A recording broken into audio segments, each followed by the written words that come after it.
Hello बच्चों। तो बेटा हमने इससे पहले गॉस लॉ करवाया था, ठीक है। गॉस लॉ क्या होता है? किसी भी गॉसियन सरफेस के अंदर जो चार्ज होता है वह 1/एप्सिलॉन नॉट गुने के बराबर होता है, ठीक है। अब हम पढ़ाएंगे कि गॉस की प्रमेय के अनुप्रयोग, कि गॉस की प्रमेय को हम कहां कहां यूज कर सकते हैं, ठीक है। तो नंबर 1 पॉइंट है, एक अनंत लंबाई का एक समान सीधे आवेशित सीधा तार है, उसके निकट हमको वैद्युत क्षेत्र की तीव्रता ज्ञात करनी है। ये कोई तार है इनफाइनाइट लेंथ का, अनंत लंबाई का, और इस पर एक रेखीय आवेश अरेंज है, ठीक है। और इनका जो रेखीय आवेश घनत्व है वह है लैम्डा। अब इसके निकट दैट मींस कहीं पर भी मान के चलो यहां से r मीटर दूरी, इस बिंदु पर वैद्युत क्षेत्र की तीव्रता निकालनी है, ठीक है। तो सबसे पहले हमको एक गॉसियन पृष्ठ खींचना होगा, ठीक है। तो गॉसियन पृष्ठ हमको इस तरीके से खींचना होगा कि प्रत्येक जगह वैद्युत क्षेत्र की तीव्रता क्या हो, समान हो, सिमेट्री हो, ठीक है। तो इस वायर के लिए वैद्युत क्षेत्र की तीव्रता, इस वायर के लिए जो गॉसियन पृष्ठ होगा वो होगा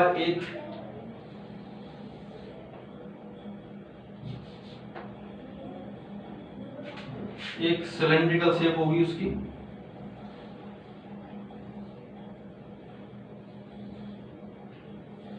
ठीक है, एक सिलेंड्रिकल शेप होगी।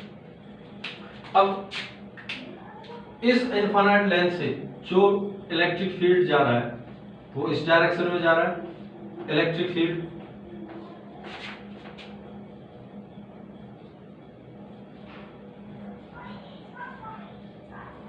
ठीक है। यहां पर ये जो डिस्टेंस r है वही डिस्टेंस यहां पर होगी r, और ये एक सिमेट्रिकल सिलेंडर होगा, ठीक है बेटा। अब देखो हम जानते हैं, मान के चलो इसकी जो लेंथ है इस सिलेंडर की, जो हमने माना है इसकी जो लेंथ है वो है l, ठीक है। और वी नो दैट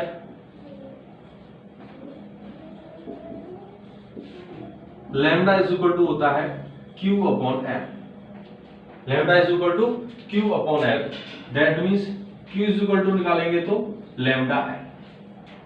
इसे इक्वेशन नंबर हम फर्स्ट दे देते हैं, ठीक है बेटा। अब देखो जरा ध्यान से देखो, इस गॉसियन सरफेस, ये जो गॉसियन पृष्ठ हमने खींचा है इस पर कितने पृष्ठ है? एक तो ये वाला, ठीक है, दूसरा ये वाला सरफेस है कि नहीं भाई, ऊपर वाला है, नीचे वाला है, और तीसरा ये कर्व सरफेस, इसका हमने नाम दिया surface number first, surface number 2 और सरफेस नंबर 3, ये जो कर्व वाला है। अब इसका एरिया वेक्टर हम लेंगे, अगर हम इसका एरिया वेक्टर लेते हैं, इसका एरिया वेक्टर लेंगे तो इस दिशा में होगा dA, A3 ले लेते हैं इसको, और इलेक्ट्रिक फील्ड भी इस दिशा में है, वैद्युत क्षेत्र है ये भी इस दिशा में है, और एरिया वेक्टर भी इस दिशा में है, तो थीटा इज इक्वल टू क्या होगा, 0 डिग्री, ठीक है। यहां पर लेते हैं कोई भी हम एक एरिया वेक्टर ले लिया, इधर होगा dA1, ऊपर की साइड में इसकी दिशा होगी कि नहीं होगी, तो यहां पर जो थीटा इज इक्वल टू कितना आएगा, 90 डिग्री। सेम यहां पर भी थीटा इज इक्वल टू कितना आएगा, 90 डिग्री, क्योंकि एरिया वेक्टर इधर होगा, वैद्युत क्षेत्र की तीव्रता इधर है, ठीक है। अब देखो हम जब नेट फ्लक्स निकालेंगे, net flux total Gaussian surface पर, तो क्या होगा, फ्लक्स पहले सरफेस पर, फ्लक्स दूसरे सरफेस पर, प्लस फ्लक्स तीसरे सरफेस पर, ऐसे ही होगा सरफेस नंबर 1 पर फ्लक्स, 2 पर फ्लक्स और 3 पर फ्लक्स। तो flux is equal to net लेंगे हम, ये होगा EdA1 cos, और 1 के लिए थीटा क्या था, 90 डिग्री, cos 90,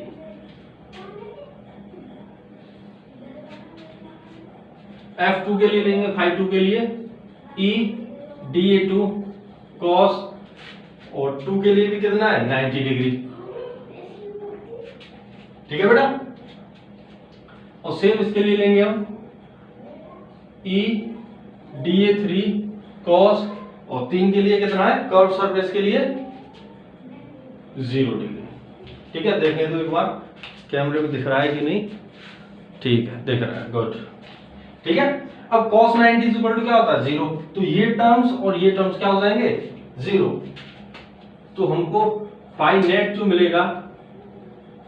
मिलेगा वो मिलेगा ईडीए मिलेगा। ठीक है, इसको हम आगे यहां कर देते हैं, ईडीए मिलेगा।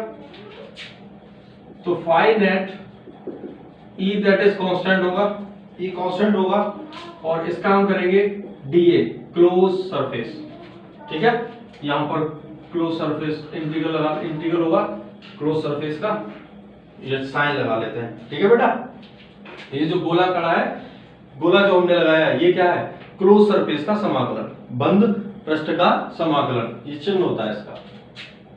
तो phi net is equal to E, इसका कितना हो जाएगा ए हो जाएगा।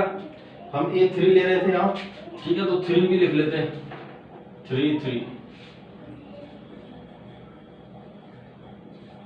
Phi net is equal to E A3। इस कर्व सरफेस का एरिया कितना होता है, किसी सिलेंडर का वक्र पृष्ठ का क्षेत्रफल क्या होता है 2 पाई r l, इसकी लेंथ r, इसकी radius, is equal to Gauss के अकॉर्डिंग टू गॉस लॉ जो नेट फ्लक्स होगा वो होगा q इनसाइड जो अंदर जो q होगा उसके एप्सिलॉन नॉट। ठीक है बेटा, ठीक है, तो हम यहां लिख सकते हैं E 2 pi r l is equal to q is equal to क्या निकला था हमारा लैम्डा l अपॉन में एप्सिलॉन नॉट। l से l कैंसिल आउट, जब E निकालेंगे वैद्युत क्षेत्र की तीव्रता क्या निकलेगा लैम्डा अपॉन में 2 पाई r एप्सिलॉन नॉट। ये आपका वैद्युत क्षेत्र की तीव्रता का फॉर्मूला निकल गया किसी अनंत लंबाई के तार के। ठीक है, जो एक समान आवेशित चार्ज है, एक समान आवेशित है। स्क्रीनशॉट लो और अपनी कॉपी में नोट कर दो। ठीक है बेटा, सेकंड अनुप्रयोग कहता है कि एक अनंत विस्तार की एक समान आवेशित समतल चादर है। ठीक है, और इस समतल चादर के अनंत विस्तार की, दैट मींस ये पूरा अनंत है, इन्फिनिटी, यहां से यहां तक इन्फिनिटी है, बहुत बड़ी चादर है और ये एक समान आवेशित है। ठीक है, और इस पर जो पृष्ठीय आवेश घनत्व है वह लैम्डा है। अब इस चादर के कारण इसके निकट वैद्युत क्षेत्र की तीव्रता हमको ज्ञात करनी है। इसके निकट हम मान के चलते हैं यहां से x डिस्टेंस पर, इस पॉइंट से x डिस्टेंस पर, सेम पीछे भी हम लेंगे, पीछे भी लेंगे x डिस्टेंस पर। यहां पर वैद्युत क्षेत्र की तीव्रता निकालनी है एट दिस पॉइंट। ठीक है बेटा, तो यहां पर निकालने के लिए सेम, अगर ये बिंदु आवेश होता तो kq/r² हम फॉर्मूला लगा देते, लेकिन ये बिंदु आवेश नहीं है और यहां पर कोई सिंपल आवेश भी हमको दे रखा होता तब भी हम लगा सकते थे। पर यहां क्या है, एक अनंत लंबाई की, अनंत विस्तार की क्या है, एक प्लेट है, एक चादर है। चादर मतलब जिस पर सिंगल लेयर होती है। ठीक है, ऐसा नहीं कि दो लेयर हो, एक साइड में प्लस है दूसरे साइड में भी प्लस है, दो लेयर, एक ही लेयर है, इसलिए सिंगल स्लिट। क्या इसलिए क्या बोला है, एक समतल चादर बोली है। ठीक है, अब इस चादर के निकट हमको वैद्युत क्षेत्र की तीव्रता ज्ञात करनी है। ठीक है, और इस चादर पर एक समान आवेशित है और जिनका पृष्ठीय आवेश घनत्व सिग्मा है। तो इसमें भी हम क्या लगाएंगे, गॉस लॉ लगाएंगे। तो गॉस लॉ लगाने का सबसे पहला जो तरीका है, सबसे पहले हमको एक गॉसीय पृष्ठ खींचना होगा। अब इसके लिए गॉसीय पृष्ठ क्या होगा, ये तो अनंत लंबाई की है, तो हम यहाँ पे न तो सिलेंड्रिकल बना सकते हैं, क्योंकि गॉसीय पृष्ठ हम वहां लगा सकते हैं जहां सिमेट्री हो, जहां पर वैद्युत क्षेत्र क्या हो, एक समान हो, तब तो गॉसीय पृष्ठ हम बना सकते हैं, नहीं तो नहीं बनाएंगे। ठीक है, तो इसके लिए जो गॉसीय पृष्ठ बनेगा,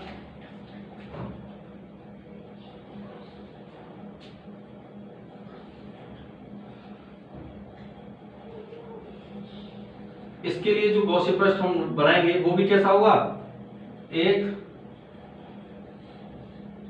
सिलेंड्रिकल। कैसा होगा, एक सिलेंड्रिकल होगा। ठीक है बेटा, और सेम इसी तरीके से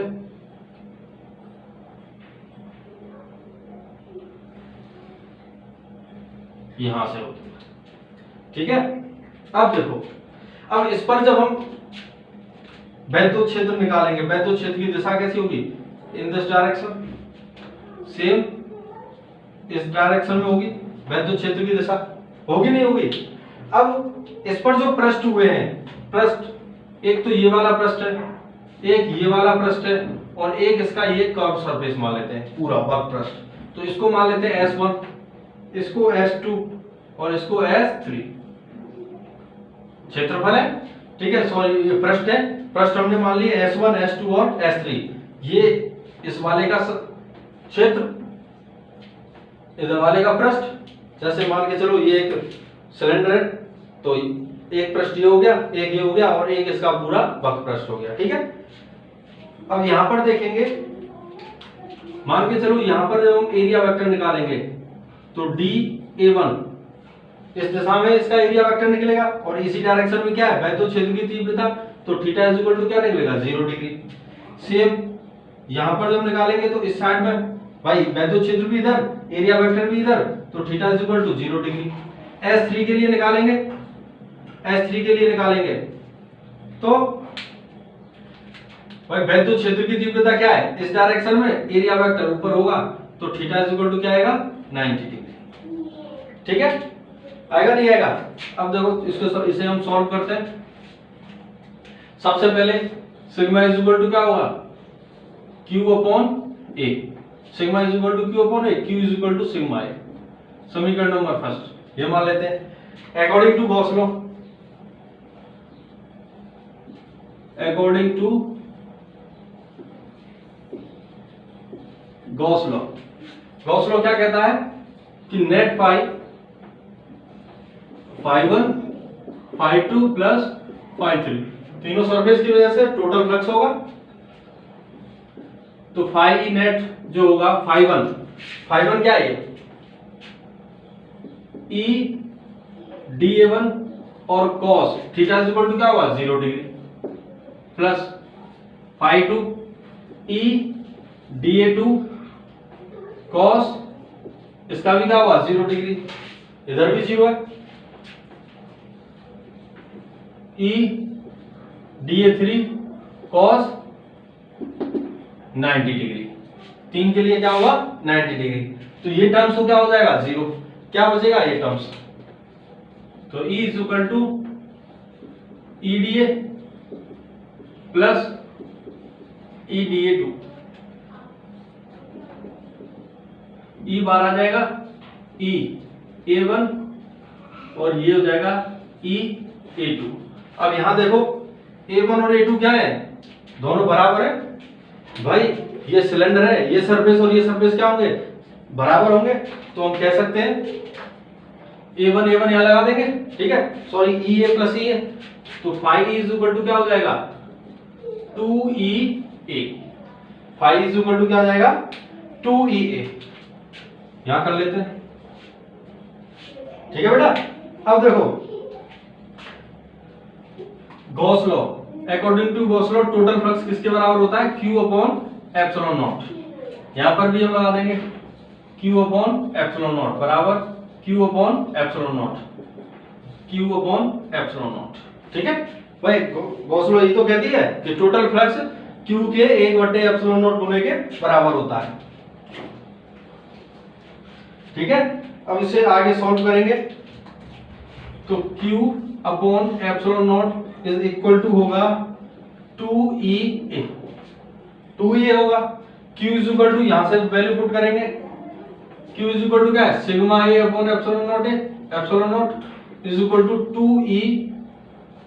2EA, A से A कैंसिल आउट हो जाएगा, तो E इज इक्वल टू हमारे पास क्या निकला सिग्मा अपॉन 2 एप्सिलॉन नॉट, ठीक है। ये निकला वैद्युत क्षेत्र की तीव्रता किसी एक समान आवेशित चादर के लिए x डिस्टेंस पर, ठीक है। अब देखो यहां पर कोई कितने मीटर दूर है इससे कोई डिपेंड नहीं हो रहा, क्योंकि यहां पर x का क्या नहीं आ रहा, x का कोई फंक्शन ही नहीं आ रहा, ठीक है। जैसे उसमें आ रहा था r का फंक्शन आ रहा था ना, अपॉन में r आ रही थी, ठीक है। तो यहां पर x का नहीं आ रहा था। इससे पहले जो हमने करवाया था एक अनंत लंबाई के तार के लिए, उसके लिए क्या निकला था, E is equal to lambda upon 2 pi r epsilon naught. r क्या था, नीचे था, मतलब E प्रोपोर्शनल 1 अपॉन r हम कर सकते थे। यहाँ पर ऐसा कोई फंक्शन नहीं है, ठीक है। और देखो अनंत लंबाई क्या होती है, इसे समझ लो एक बार। अनंत ये एक रिलेटिव होता है। जैसे मान के चलो हम अगर कंपेयर करें, ये पूरा बोर्ड है और हमने यहाँ पर एक चींटी को बिठा दिया। अब चींटी जब देखेगी तो उसको पूरी दुनिया में क्या नजर आएगा, बोर्ड, क्योंकि चींटी यहाँ तक देख पाएगी, भाई यहाँ चींटी है, वो ज्यादा से ज्यादा इस गोले तक देख पाएगी, और वो जिधर जाएगी उधर इसको बोर्ड ही बोर्ड नजर आएगा। तो इसका मतलब क्या है, उस चींटी की तुलना में ये बोर्ड क्या हो गया, अनंत हो गया। सेम सिस्टम है। ऐसे ही ये पूरी चादर है और इस चादर की जो लंबाई दे रखी हो, ठीक है, लंबाई या चौड़ाई, एरिया दे रखा हो या फिर कुछ भी दे रखा हो, वो मीटर में दे रखा हो, और हमको डिस्टेंस पूछी हो कि इतने डिस्टेंस या इतनी दूरी पर मिलीमीटर में कितना वैद्युत क्षेत्र की तीव्रता होगा, तो उसके लिए इस चादर की लंबाई क्या हो जाएगी, अनंत। जैसे माने 5 मीटर की एक चादर है और 5 मिलीमीटर उस चादर से 5 मिलीमीटर दूर कितना वैद्युत क्षेत्र होगा, तो 5 मिलीमीटर के लिए 5 मीटर क्या हो गई, अनंत हो गई। बस यही होता है, ठीक है। इसे कंपैरिजन करते हैं, कंपेयर करते हैं हम, तब हमको पता चलता है। अगर इसके कंपेयर में ये बहुत ही सूक्ष्म है डिस्टेंस, तो ये क्या हो जाएगा, अनंत। ठीक है, क्लियर है बात। ठीक है बेटा, आगे हम एक और रह गया है स्पेयर के लिए, इसका अनुप्रयोग उसे हम करवा देंगे, ठीक है। उसके बाद हम इससे रिलेटेड न्यूमेरिकल कराएंगे। ठीक है बेटा, आज के लिए इतना ही, धन्यवाद।